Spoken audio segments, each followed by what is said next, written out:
Assalamu alaikum wa rahmatullahi wa barakatuh. My dear brothers and sisters, I pray you're all well.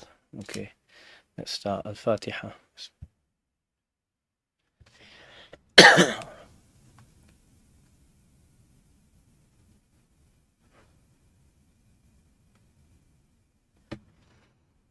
Bismillahir Rahmanir Rahim. Alhamdulillahi Rabbil Alameen. Wa sallallahu wa sallam wa baraka ala Sayyidina wa Mawlana Muhammadin wa ala alihi wa sahbihi ajma'een. Allahumma allimna ma yanfa'una wa anfa'na bima 'allamtana wa mnahna ya Rabbana ilman wa 'amalan wa qurban ya arhamar rahimin. Allahumma akrimna wa la tuhinna wa a'tina wa la tahrimna wa athirna wa la tu'thir alayna وأكرمنا وآثرنا ولا تؤثر علينا وأرضنا وارض عنا يا أرحم الراحمين. So Alhamdulillahi Rabbil Alameen.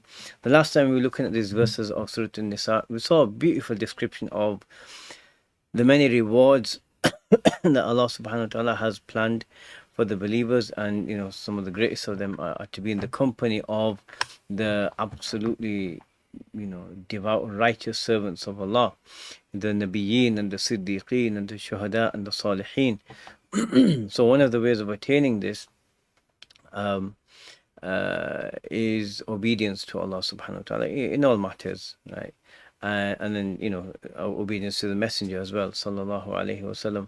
And there was an ishara, there was a mention of the shuhada and the martyrs and those who witnessed the truth.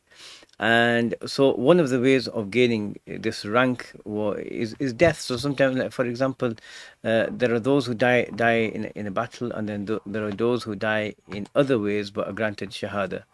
Sayyidina Umar ibn al-Khattab radiyallahu anhu used to pray for death, shahada, so death in the way of Allah, and he would also pray for death in Medina. And the Sahaba were like, well, how's that going to happen? Medina is safe, there's no way, anything like that could happen. And he was assassinated, radiyallahu ta'ala anhu wa ardah. So he was given both. He was assassinated whilst leading the prayer in Medina. So, if you look back at the context of the life of the Prophet, especially the Medinan period, it's very important. The Sahaba had to fight. It's as simple as that. For many, there was the war that they had with Quraysh. Quraysh were constantly bringing armies to attack them in Medina. There were other tribes and other groups that had alliances. There were the Romans. There was conflict surrounding the believers, and they had to fight. Sometimes it was a preemptive strike, but sometimes it was, for retaliation, sometimes for defense.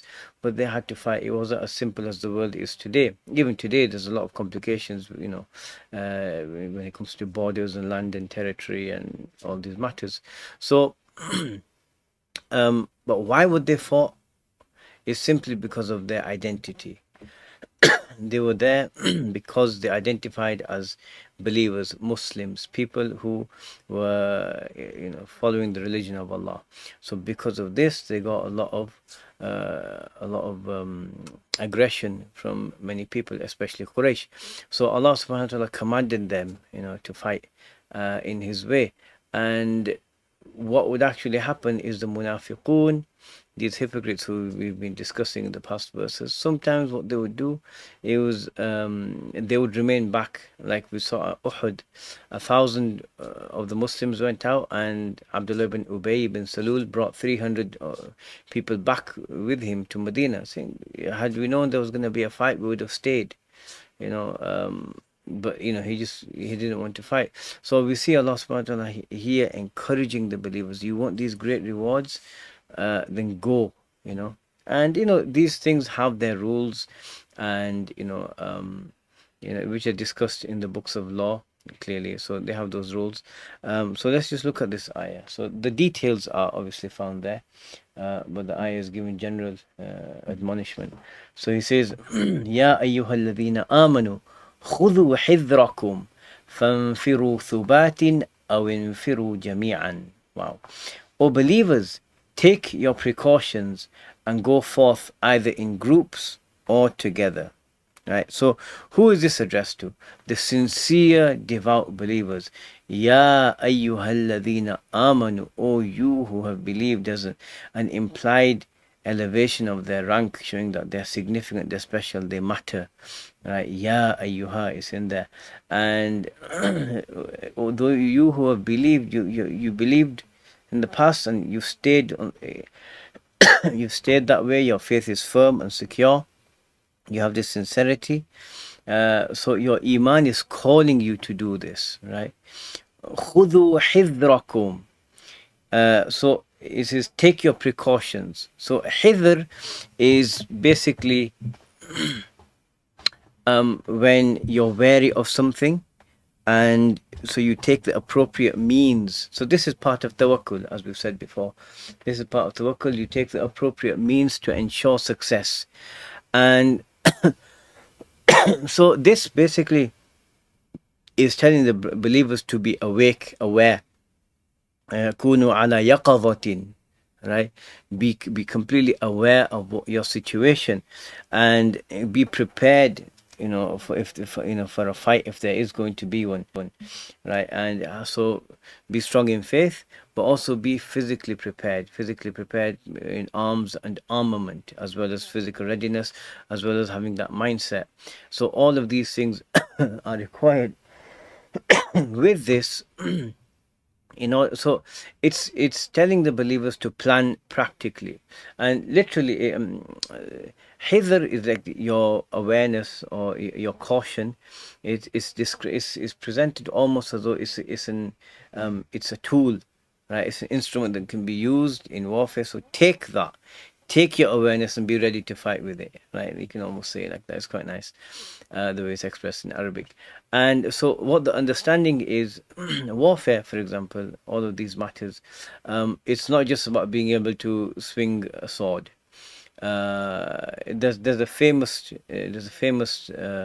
work attributed to Sun Tzu, a Chinese general, actually. Although it's not, although there's some scholarly discussion. I know I'm not an expert on that, but I heard an expert talking about it. There is some scholarly discussion whether it was actually him or whether it was attributed to him. But it's called The Art of War. And he has basic instructions about know your enemy. So know your enemy's strengths, know your enemy's weaknesses, know the terrain, right? He's got descriptions about the weather and the ground that you're going to fight on. All of these aspects come into this. So understand strategy, understand who you're going to fight, who your enemies are, what they're like, what their strengths are, where their weaknesses are, where would they come from, where would you fight. There's a saying in Arabic, قتلت أرض جاهلها, right? A land killed someone who's ignorant of it. So basically, you go into a situation you're not prepared for, you're not ready for. You have insufficient information about it, and you could die. So so being prepared in all of these aspects, that's what this and the ability to fight, having adequate arms and armament, and being ready, right? This is something practical that everyone, every nation, every country does, because what it does, it ensures, it adds to the probability of your own survival, right? So that's what it's about. So خذوا حذركم فانفروا, and and go forth. Nafara, it can mean to go, it can mean to run away at times, actually. But go forth. Thubatin, in groups, like in smaller groups, like in a Sariya, like when there's a group of up to 800, 300, and then you can increase the army to in numbers. But so go forth either in small groups, if the situation demands it, whether you don't need as many people, or you want to go in smaller groups for a tactical and strategic advantage, do that. Awinfiru jami'an, or go forth together as a group. So it's really calling the believers to be ready for the situations that could come. Right? Remember, they were fighting for the deen, and they were fighting for their lives and their families and the other believers, protecting the other believers. That's why it's called fi sabilillah, the way of Allah, because it's the way that preserves the ultimate benefit for humanity. It's the way that shows them He is your Lord, and this is the way to attain salvation, and not just that, to attain the tremendous rewards in the afterlife, which will last forever. Right? Don't sell yourself short. So that's what it's about. He says, after this, after this is the attitude that believers should have, right? So, infiru, like, so with energy and motivation and drive, and so that's how Allah Subhanahu wa Taala wants the believers to be, and that's how the sincere believers were. However, not everyone was like that, right? So he's saying, be aware of them, don't be heedless of them, and be prepared in every possible way. Okay, so then, so that's what the believers were like. Then the munafiqun were not like that. Allah says, وَإِنَّ مِنكُمْ لَمَنْ لَيُبَطِّئَنَّ فَإِنْ أَصَابَتْكُمْ, and there will be amongst you some who will lag behind. فَإِنْ أَصَابَتْكُمْ مُصِيبَةٌ قَالَ قَدْ أَنْعَمَ اللَّهُ عَلَيَّ إِذْ لَمْ أَكُنْ مَعَهُمْ شَهِيدًا. And so they will say, and so that if you face a disaster, they will say, Allah has blessed us for not being there among them. So here is a group of the munafiqun and those of weak faith who, well, this was the munafiqun, and they would influence those of the weak faith. So as you know, inna, so what inna, so it is connected to the previous discussion. Nominal sentence, so fixed firm, this is true, this is how a certain group are. And he's saying, wa inna minkum laman layubatti, and so man generally is used to apply to a group of intelligent beings, but it's generally for a group that's small in number, not vast in number. So it's as though there's an implied oath in here. Wa inna minkum, and indeed amongst you there are those, by God, there are those who delay and who lag behind. So just listen to the word from layubatti anna. layubatti. You can't even if you try saying it fast, it slows it down with the noon al-thaqila and the ta. layubatti anna. layubatti anna. Right, it's still slowed.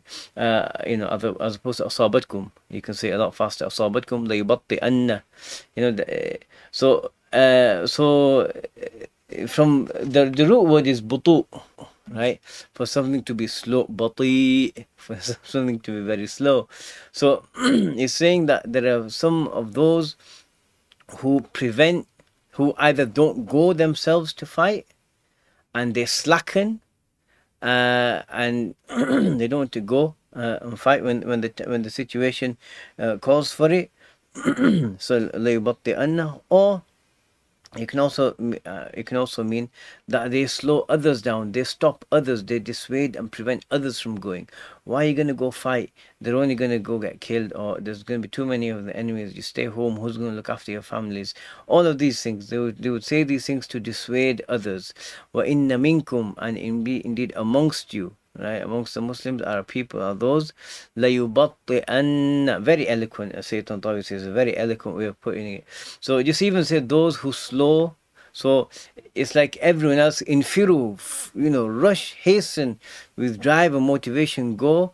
And then there are these people who are there dragging their feet, basically, not wanting to go and not wanting to answer the call. So going slowly themselves, or slowing others down and preventing them, sapping their motivation away, sapping their desire to fight in the way of Allah Subhanahu wa Ta'ala. That's what they would do. So wa inna minkum la yubatti'anna, right? So there are those that behave like this. And Allahumma salli ala Sayyidina Muhammad.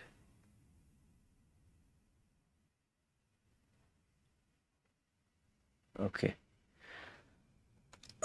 So they don't go, right? They don't go. So what are they like then? So let's see. فَإِنْ أَصَابَتْكُمْ مُصِيبَةٌ, and if a musibah strikes them, we said musibah from isaba, from an arrow to come and hit its mark, the bullseye. So it was meant to happen. It was planned by Allah. There's good in it for you, right? But it says if a calamity comes and strikes you, musibatun, indefinite, huge. So either a defeat or injury of many people, what do? قال, this person, he says, قد أنعم الله علي إذ لم أكن معهم شهيدا. He said, indeed, by God, Allah, the Supreme Being, he doesn't even know who Allah is, right? He doesn't even understand what, belief and devotion to God means, because he's doing the opposite of what a believer would do, right? Just in the guise of a believer, right? So it says, قد أنعم الله علي, Allah has blessed me. He's given a tremendous blessing to me, right, from the Allah, to show that, that it was great, the thing that came down upon him. إذ لم أكن معهم شهيدا, when Allah truly blessed me when I wasn't present with them. So shaheed here means someone who was present there. So what is he saying? I was not there at all, present with them, and that's when the defeat came to them, and that's when they were hurt and they were injured, and some were killed, and um,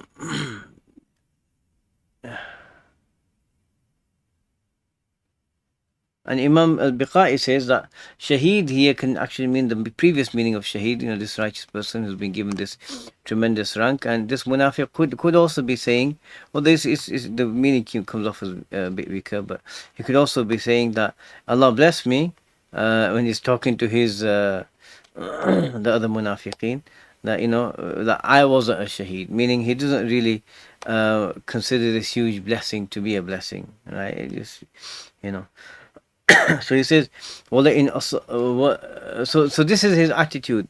They don't care, and it's just, what are they saying? He's saying, oh, I wasn't there. I didn't get affected, right? Allah bless me, meaning mockery of the believers, of the true believers. You went out, you fought, you lost, ha ha. Right, that's the kind of attitude, he's mocking them, and this is called shamata, gloating in English, where you see someone who's gone through a difficulty and then you laugh at their expense, right? And that's their attitude, and that's what these people are doing. So قد أنعم الله علي, Allah really blessed me when I wasn't, because I wasn't there, amongst them. So they gloat when there's a difficulty for the believers, but then what happens?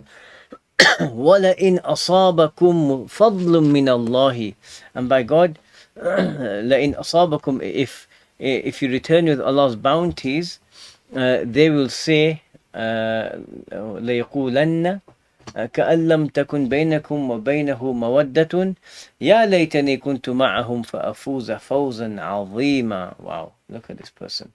As if there had been no bond between you. We wish we had been there with them to share the great gain. Right? Wow. So it says لئن أصابكم ولئن أصابكم فضل من الله.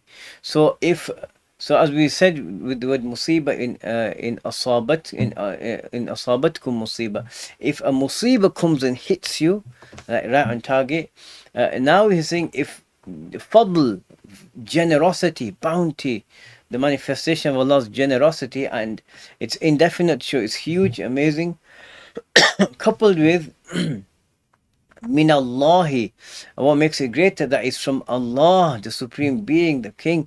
He gave you that victory, He gave you the spoils, He gave you all that good.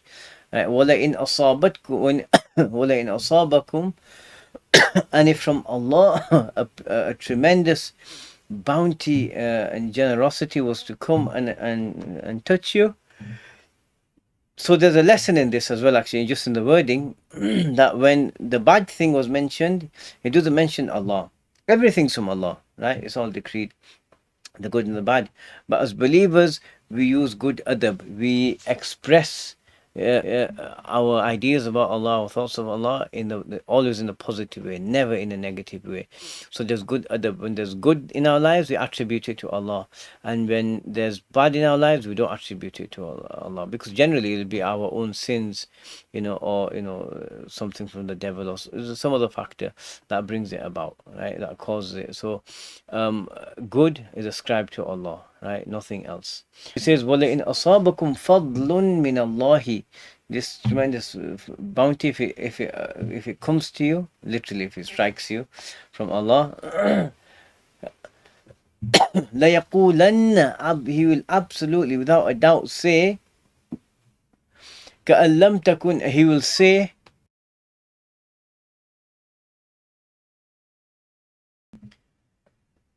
he'll say يا ليتني كنت معهم فأفوز فوزا عظيما. So let's just look at this point.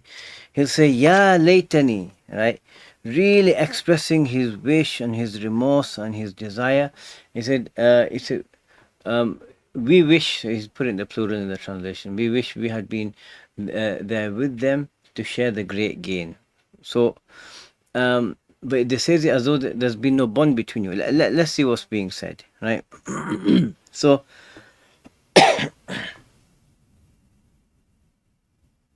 he says, if some good comes to you from Allah, and what is this? It's victory, but more importantly, the spoils of war, right? Some money, some wealth, gold, or whatever it is that those who take part in the battle share in. They gain this, right? You know, as a reward for their service in the way of Allah subhanahu wa ta'ala, they're rewarded with the spoils. So these people, they look at them and they look at, oh, these people, they went out to fight, and you know, had we gone, we would have got that money as well. And you know, so now they're full of regret and remorse. It's not when it comes to serving Allah and you know doing what pleases Him, they're not bothered. They're actually happy that you know they didn't get involved when you know something bad happens.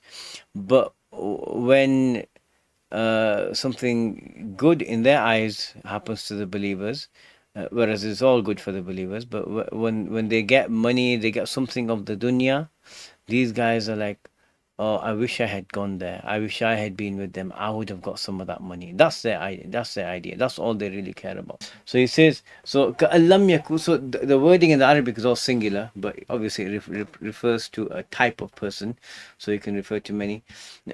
So he will say, لَيَقُولَنَّ Ya laytani. Oh, I really, really deeply wish kuntu ma'ahum, that I was there with them completely, right? You know, doing everything they were doing, you know, getting everything that they got. فَأَفُوزَ فَوْزًا عَظِيمًا, such that I would have gained a tremendous, amazing victory, success. Meaning the hutam in Arabic, they called things that are of this life, of this world, that are disconnected from God. The hutam is the word for rubble. Like something, imagine a building, it might look nice, but once it's been demolished, who cares about, you know, where the bricks and the cement are, right? Imagine picking up a broken brick with some cement attached to it. How much would you value that? So the ulama, when they're explaining this, they use that word hutam. This thing of the dunya, worthless, and this is all they care about. And he considers it, gaining some of it, to be a tremendous success. Not the victory for the believers, but just this gaining something of the rubble of the dunya, right? But then in between in between the word la yaqulanna, he will certainly say, and it's very highly emphasized as well. And what he actually says, there's this statement, كَأَن لَمْ تَكُنْ بَيْنَكُمْ وَبَيْنَهُ مَوَدَّةٌ. Right? He's saying, Allah subhanahu wa ta'ala is saying, it's as though there never was between you and between them any affection. Mawadda is like, you know, care and concern, affection for someone with a desire for, you know, for good, for no bad to occur to them, right? So he's saying, so this is really like mocking these people, because when the believers make some, you know, are the victors and they get the spoils, these munafiqun look at what they have and they say, oh, if only we'd been with them. But their remorse and their regrets are not for, you know, the lack of for losing out on the opportunity to please Allah.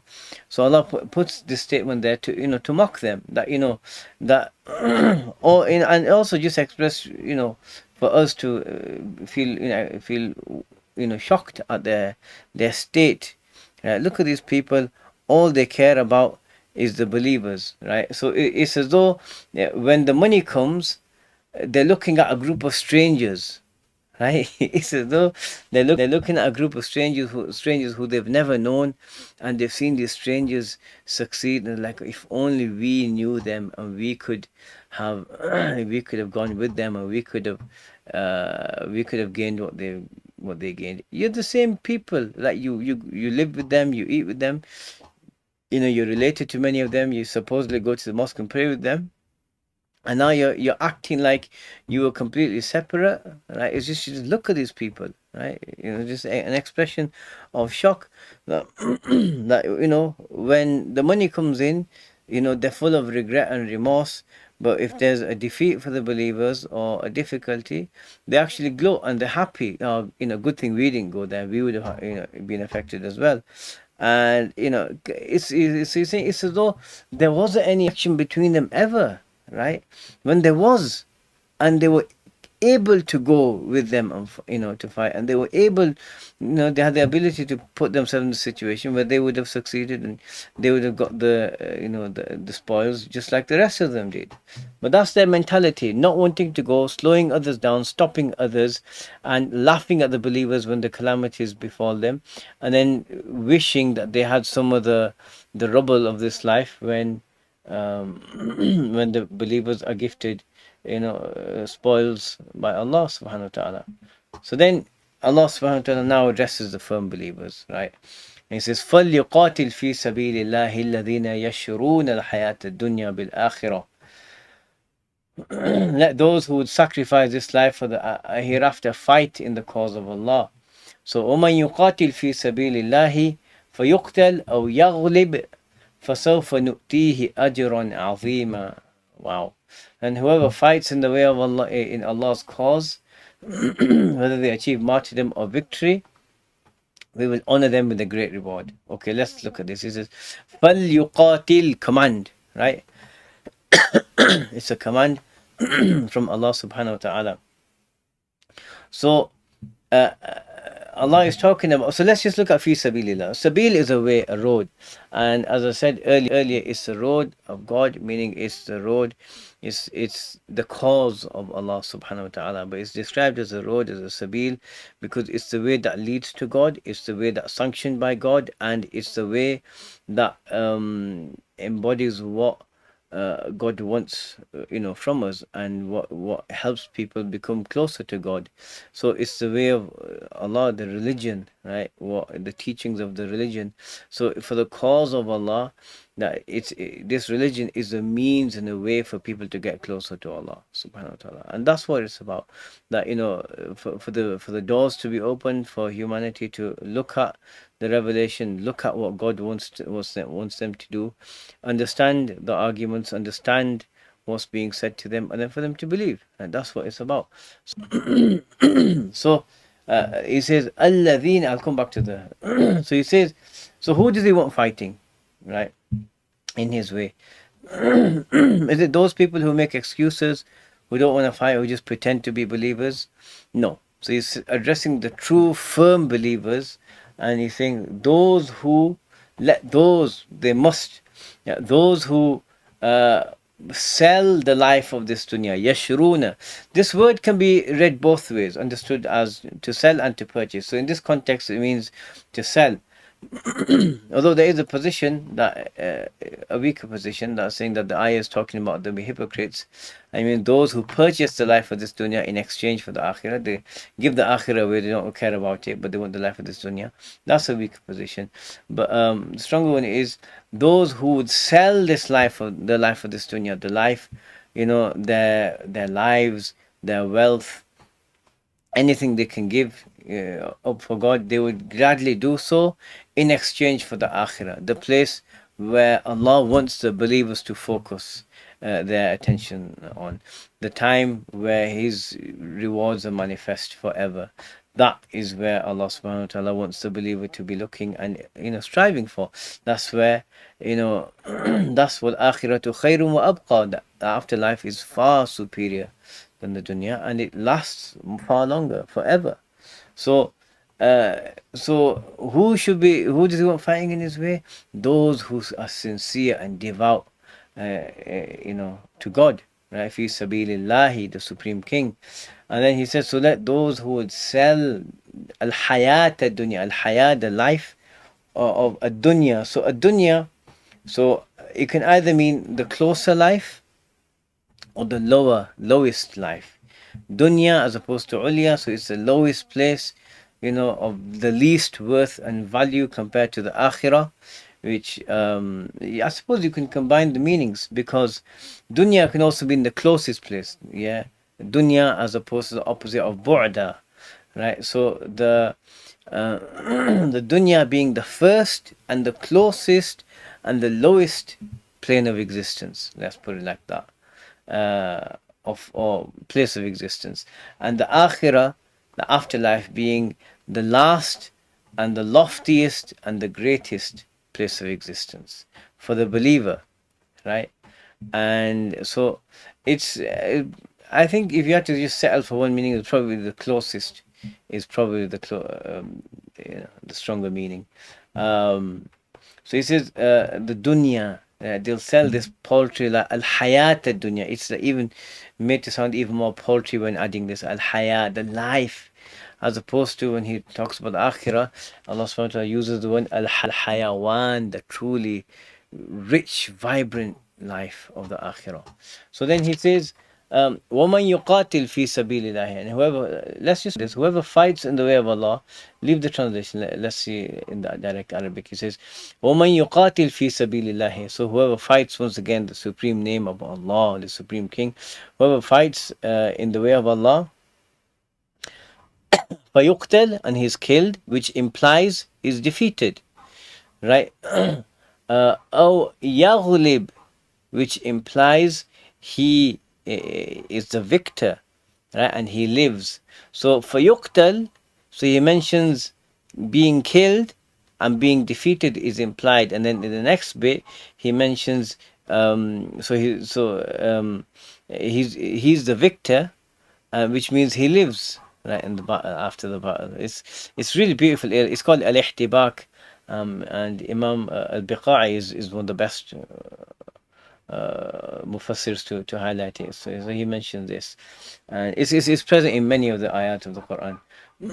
So he says, whoever fights in the way of Allah, then فَيُقْتَلْ, and then he's killed, so he's defeated, and he moves on to the next life, or he defeats, right? So it's preparing the believers that when if you are in this situation, then and the Sahaba knew this. They had this mindset that if you're in this situation, then you have ihdal husnayayn, one of the two beautiful outcomes, either martyrdom and honor in the presence of God, or victory in this life, and then you move on to the next life eventually with honor and for victory, to be honored there by Allah subhanahu wa ta'ala. So it's a win-win situation, and that's amazing, that perspective. And subhanallah, the Sahaba and the Tabi'een, they were capable of, they were able to achieve tremendous things in their life because of this realization. So he says, for sofa. So this is like seen. We talked about seen before a present tense verb, and a sofa before a present tense verb. Seen for something close, and sofa for something far off. So for sofa, so he's saying nu'tihi, we will give him. Ita, once again, the word implies giving a vast amount. Nu'tihi, we will give him. Ajran aziman, ajr, a wage, just like we talked about in the last session, a reward for a wage, like he's worked and this is what he deserves now. Rather, it's from Allah's generosity, right? And we don't deserve anything.